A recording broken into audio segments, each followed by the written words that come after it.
So if you've been painting Gunpla for a while, chances are you've probably come across a chart that looks something like this. In a nutshell, basically what it says is that there's a safe layering technique, and if not followed properly, could have some disastrous consequences for your paints. So in today's video, we're gonna find out what happens when you put a lacquer top coat over an acrylic and an enamel paint.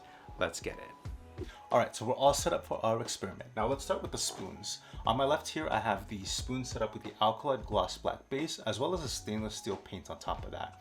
This is going to simulate someone who might be trying to paint their inner frames in metallic, and they want to try to get an effect. Maybe they want to go for a glossy metal frame, or maybe they want to go for a matte metal frame. And we'll get into the top coats that we're going to use later. The other one I have over here is someone who may be spray painting with acrylics, and I have two sets here. One of them is going to be primed, so we can see if a primer plays any effect into that. And I have two sets that are not primed, so we can see if the paint itself reacts to the top coats at all. Now, speaking of the top coats, the two I'm going to be using today is going to be the Gaia Gloss Clear. This is going to simulate someone who's going to be painting with an airbrush, and we get to look at what a gloss coat looks like on top of these paints. Now, for those of you who might be rattle canning, I have a rattle can here of Mr. Hobby Super Clear. This is the flat. So this is going to simulate someone who might be top coating their paints with a lacquer top coat, but out of a rattle can. So we'll see what the effects are there. I will compare them in the end and see if the top coats has affected any of the paints below. So let me go ahead, mask up, and we'll get started. So let's start with the matte rattle can. Be sure to shake your can as well to mix the paint in properly with the propellant. If you're unsure, just give it a few more minutes because you can never really overshake these things.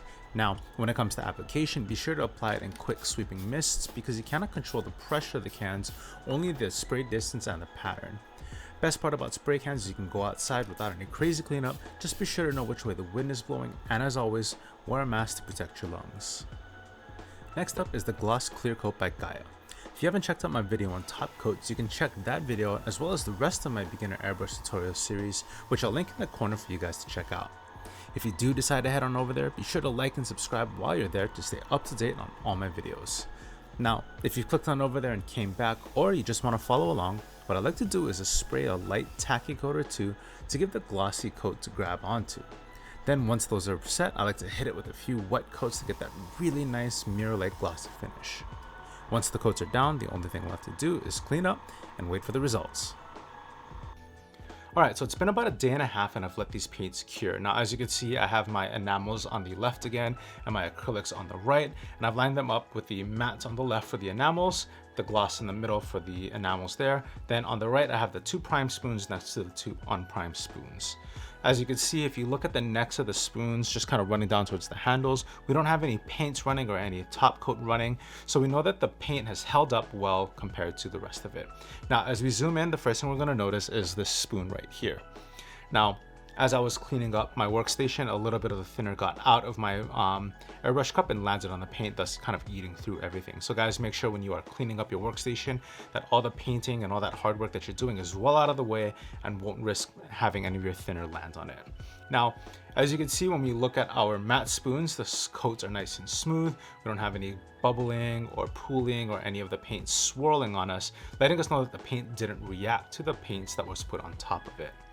Next, when we look at the gloss spoons, as you can see, we can see the nice reflection from the ring light that I have on here. If you pay close attention, you can even see some of the paintbrush movements that you can see on my hand. You can also see them being reflected inside the metallic finishes with the gloss. So that's how we know that the paint didn't move around, that it's set nicely and the gloss is doing its job and it's being a nice and reflective coat. Now, as we move on to the Vallejo side, you can see here that we also don't have any pooling or any mixing or any running of the paints here. It held up nice and strong. The only difference is when we look at our glosses, the prime spoon, the gloss isn't as clean or as clear as the unprimed spoon. And that's just because the Vallejo paints and the primer that I use has a little bit of a texture to it compared to actual lacquers, which I normally use. So just something to keep in mind when you're painting. If you do use a Vallejo and you do put a top coat on it, it's not going to come out as perfectly clean as, say, a lacquer or an enamel.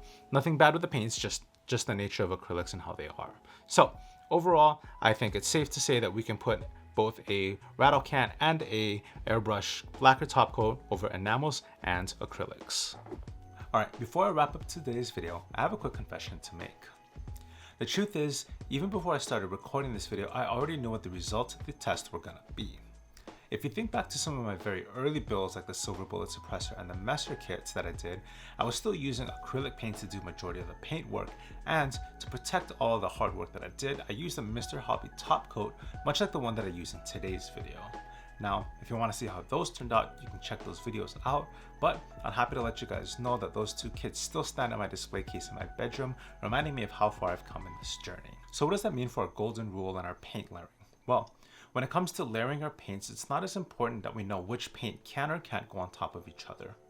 The golden rule of painting is to allow your paints to cure properly before moving on to the next step.